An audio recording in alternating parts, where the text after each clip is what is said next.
Hello friends, आज का ये मेरा वीडियो देखने के बाद आप बहुत ज़्यादा खुश होने वाले हैं। इसका कारण ये है कि आज की वीडियो में मैं आपको बताने वाली हूँ कि अगर आपको अभी-अभी डायबिटीज़ 2 हुई है, तो बिना दवाएँ शुरू किए सिर्फ डाइट कंट्रोल करके आप अपना शुगर लेवल कंट्रोल कर सकते हैं। और अगर पहले से आपको डायबिटीज़ 2 है और आप उसकी दवाएँ भी ले रहे हैं, तो डाइट कंट्रोल करके आप अपनी दवाओं को कम कर सकते हैं और अपना शुगर लेवल भी मेंटेन रख सकते हैं। तो इसी के साथ मैं डॉक्टर प्रियंका जोशी अपना ये वीडियो स्टार्ट करती हूँ। सबसे पहले हमें ये पता होना चाहिए कि डायबिटीज़ होती क्या है और यहाँ पर हम डायबिटीज़ 2 मतलब डायबिटीज़ का जो सबसे कॉमन फॉर्म है उसकी बात करेंगे।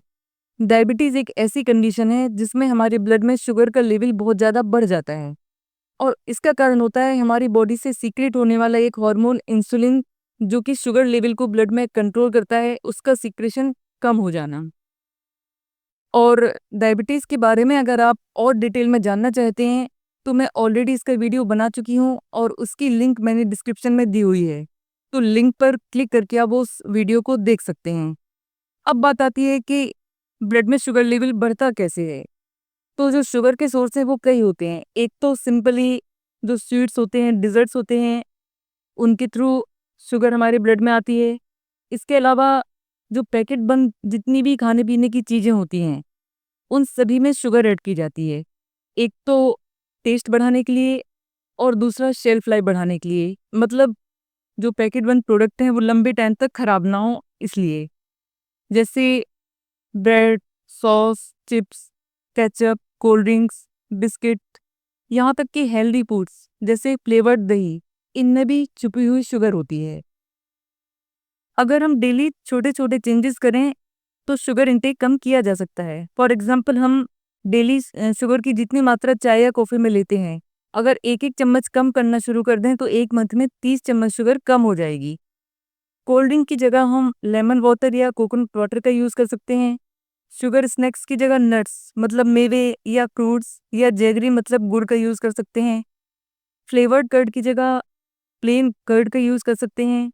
ये चीज़ ठीक ऐसे ही है कि हम पेट्रोल गाड़ी की जगह पर अगर इलेक्ट्रिक गाड़ी का यूज़ करें, तो भी सेम काम होगा। हमें जहाँ पहुँचना है पहुँच जाएँगी, लेकिन पॉल्यूशन से सेफ रहेंगे।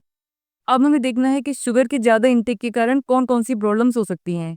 तो जो सबसे पहली प्रॉब्लम है वो है मोटापा बढ़ना या फैट का बढ़ना, खासकर बेली मतलब पेट वाले हिस्से में। तो इसको हम अब अच्छी तरह से समझने की कोशिश करते हैं। जब भी हम शुगर लेते हैं, शुगर हमारी बॉडी में जाकर एनर्जी में कन्वर्ट हो जाती है। हम जब कोई वर्क करते हैं तो इसी एनर्जी का यूज़ करते हैं। जितनी एनर्जी यूज़ होना होती है, वो हो जाती है। बची हुई एनर्जी फैट के रूप में हमारी बॉडी में जमा हो जाती है।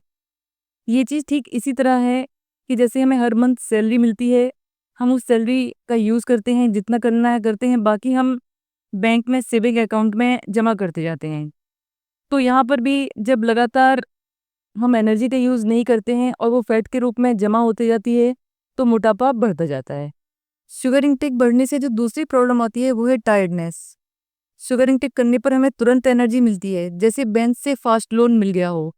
लेकिन हाई शुगर इंटेक पर इंसुलिन सीक्रेट होता है और एकदम से शुगर लेवल कम कर देता है। जैसे बैंक मैनेजर ने जो लोन दिया था वो अचानक ज़्यादा ब्याज के साथ वापस ले लिया हो, तो हमारा बैंक अकाउंट खाली हो गया हो। वैसे ही शुगर लेवल सडनली कम होने से एनर्जी नहीं मिलेगी और हम थका हुआ महसूस करेंगे। शुगर इंटेक बढ़ने से जो नेक्स्ट प्रॉब्लम क्रिएट हो सकती है वो है डायबिटीज़। जैसे-जैसे ब्लड में शुगर का लेवल बढ़ता है, पैंक्रियाज से इंसुलिन हार्मोन का सीक्रेशन बढ़ता है, जो शुगर को एनर्जी प्रोडक्शन के लिए बॉडी सेल्स के अंदर ट्रांसफर करता है। लेकिन अगर ये प्रोसेस लगातार चलती रहे, मतलब हमारा ब्लड शुगर लेवल बढ़ता रहे, इंसुलिन का सीक्रेशन बढ़े और फिर इंसुलिन जो ब्लड में शुगर है उसको बॉडी सेल्स के अंदर ट्रांसफर करता रहे, तो एक टाइम बाद जो हमारी बॉडी सेल्स हैं, वो इंसुलिन को रिस्पॉन्स देना बंद कर देती हैं। मतलब अब इंसुलिन के थ्रू जो शुगर सेल्स के अंदर जा रही थी, वो जाना बंद हो जाएगी। ब्लड में ही उसका लेवल बढ़ जाएगा।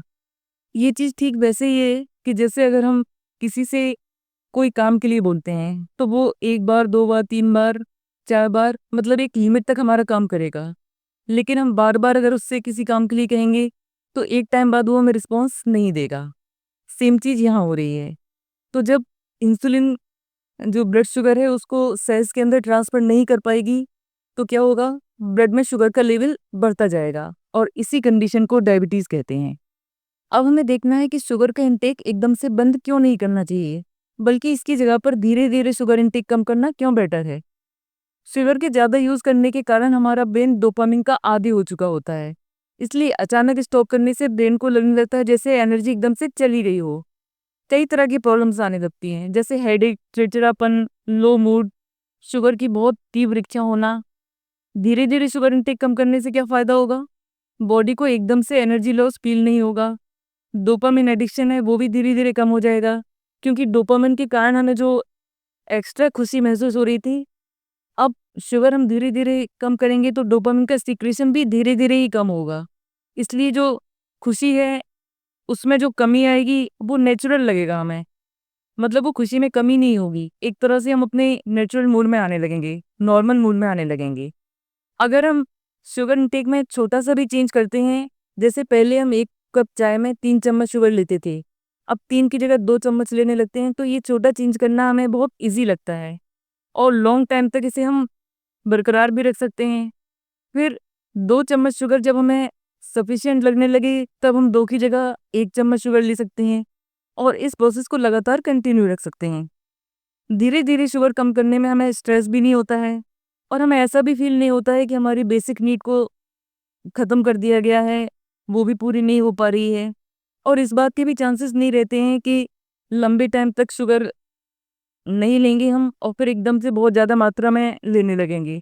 क्योंकि कई बार ऐसा देखा गया है कि अगर हम किसी चीज़ को अचानक छोड़ते हैं, तो छोड़ने के बाद एक टाइम बाद हमें उसकी इतनी ज़्यादा इच्छा होती है कि फिर हम दोबारा लेना शुरू करते हैं और वो भी बहुत ज़्यादा मात्रा में।